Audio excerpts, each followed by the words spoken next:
ಬೆಳಗಾವಿ ಜಿಲ್ಲೆಯ ಸವದತ್ತಿ ತಾಲೂಕಿನ ಮುನವಳ್ಳಿ ಪಟ್ಟಣದಲ್ಲಿ ವಿಶ್ವ ಕ್ಷೌರಿಕರ ದಿನಾಚರಣೆಯ ಅಂಗವಾಗಿ ಶ್ರೀ ಬಸವಪ್ರಿಯ ಹಡಪದ ಅಪ್ಪಣ್ಣ ಸಮಾಜ ಸಂಘ ಮುನವಳ್ಳಿ ಇವರಿಂದ ಆಲೂರ ಮಠದಲ್ಲಿ ಪೂಜಾ ಕಾರ್ಯಕ್ರಮ ನೆರವೇರಿಸಲಾಗಿದೆ.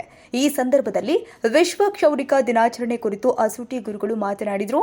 ಹಾಗೂ ಯುವ ಧುರೀಣರು ಆದ ಚಂದ್ರು ಮುಚಂಡಿ, ಮಾಜಿ ಪುರಸಭೆ ಸದಸ್ಯರು ಹಾಗೂ ಕಲ್ಲಪ್ಪ ನಲ್ವಡಿ, ವೀರು ಮುರನಾಳ, ಹಡಪದ ಸಮಾಜದ ತಾಲೂಕು ಉಪಾಧ್ಯಕ್ಷರು, ಗೌರವಾಧ್ಯಕ್ಷರು ಆದ ಈರಣ್ಣ ಉಜ್ಜನಕೊಪ್ಪ, ಪ್ರಧಾನ ಕಾರ್ಯದರ್ಶಿಯಾದ ಸೋಮು ಉಜ್ಜನಕೊಪ್ಪ ಹಾಗೂ ಸಮಾಜದ ಹಿರಿಯರು ಹಾಗೂ ಯುವಕರು ಕಾರ್ಯಕ್ರಮದಲ್ಲಿ ಭಾಗಿಯಾಗಿದ್ದರು.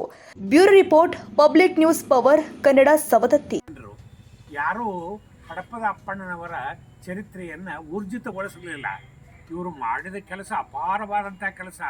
ಇತರ ಅನುಯಾಯಿಗಳಿಗಿಂತ ಹೆಚ್ಚು ಕೆಲಸ ಮಾಡಿದವರು ಯಾರಂದ್ರೆ ಹಡಪದ ಅಪ್ಪಣ್ಣವರು. ಬಸವಣ್ಣನವ್ರಿಗಂತೂ ಅಚ್ಚುಮೆಚ್ಚಿನವರು.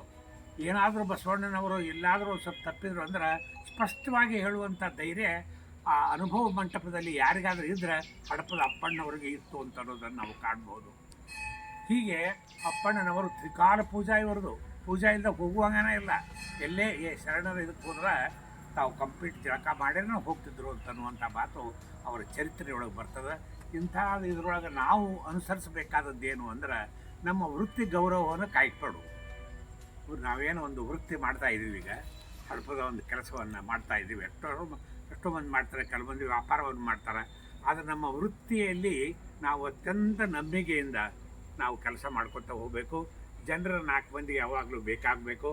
ಹಡಪದ ಅಪ್ಪಣ್ಣನವರಿಂದ ಮುಖ್ಯವಾಗಿ ಅಂದ್ರೆ ನಾವು ಏನೇ ಇರುವಲ್ರಕ ದಿನಕ್ಕೂ ಒಮ್ಮೆಯಾದರೂ ಆತನ ಹೆಸರನ್ನು ಏಳುವಾಗ ತಗೊಳ್ಬೇಕು, ಮಲಗುವಾಗೂ ತಗೊಳ್ಬೇಕು. ಇದು ನೆನ್ಪಿಡ್ರಿ ನೀವು.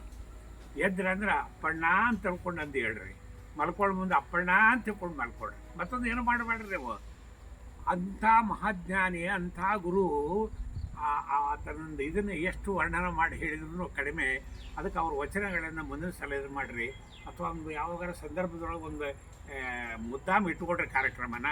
ಅವ್ರ ಅಪ್ಪಣ್ಣನವರು ಚರಿತ್ರೆ ಪೂರ್ಣ ನಿಮಗೆ ಹೇಳಿ ಅವರ ವಚನಗಳನ್ನು ಯಾವ ರೀತಿ ಬರೆದ್ರು, ಅವರು ಯಾಕೆ ಬರೆದ್ರು ಅಂದ್ರೆ ಆ ಸಮಾಜ ಮುಂದೆ ಬರಬೇಕು, ಆ ಸಮಾಜ ಬೆಳಿಬೇಕು, ದೇವರು ಅನ್ನುವಂಥ ಕಲ್ಪನೆ ಬರಬೇಕು, ಭಕ್ತಿ ಅಂತಕ್ಕಂಥದ್ದು ಬರಬೇಕು, ಆಮೇಲೆ ದಾನ ಮಾಡುವಂಥ ಗುಣ ಅವರಲ್ಲಿ ಬರಬೇಕು, ಪ್ರಾಮಾಣಿಕ ತಮ್ಮ ಸೇವೆಯನ್ನು ಮಾಡಬೇಕು, ಅವರು ಕೆಲಸವನ್ನು ಮಾಡಬೇಕು, ರಿಕಾಮಿ ಅಡ್ಡಾಡೋಂಗಿಲ್ಲ. ಅವರು ತಮ್ಮ ಕಾಯಕವನ್ನು ಮಾಡಿ ದಾಸೋಹ ಮಾಡ್ತಿದ್ರು ಹಡಪದ ಅಪ್ಪಣ್ಣನವರು. ಎಷ್ಟು ಮಂದಿ ಮಾಡ್ತಾರೆ, ಎಷ್ಟು ಮಂದಿ ನೀವು ಕೊಡ್ತಾರೆ? ಇಲ್ಲ ಈಗ ನಮ್ಮ ಹೊಟ್ಟೆ ನಮ್ಗೆ ತುಂಬುವುದಲ್ರಿ. ಎಲ್ಲಿದ್ರಿ ಹಂಗೆ ಸುಮ್ಮ ಏನೋ ಗುರುಗಳು ಹಿಂದಿನ ಕಾಲದೊಳಗೆ ಇದ್ದವರು ಅದು ನಮ್ಮ ಗುರುಗಳಾಗ್ಯಾರ ಅಂತೇಳಿ ಅನ್ನುವಂಥ ಸ್ವಭಾವದವ್ರು ನಾವಾಗಿವಿ. ಕನ್ನಡಿಗರ ಮೆಚ್ಚಿನ ನಿಮ್ಮ ಪಬ್ಲಿಕ್ ನ್ಯೂಸ್ ಪವರ್ ಕನ್ನಡ ನಮ್ಮ ಚಾನೆಲ್ ಫಾಲೋ ಮಾಡಿ, ಸಬ್ಸ್ಕ್ರೈಬ್ ಮಾಡಿ, ನೋಟಿಫಿಕೇಶನ್ ಆನ್ ಮಾಡಿ.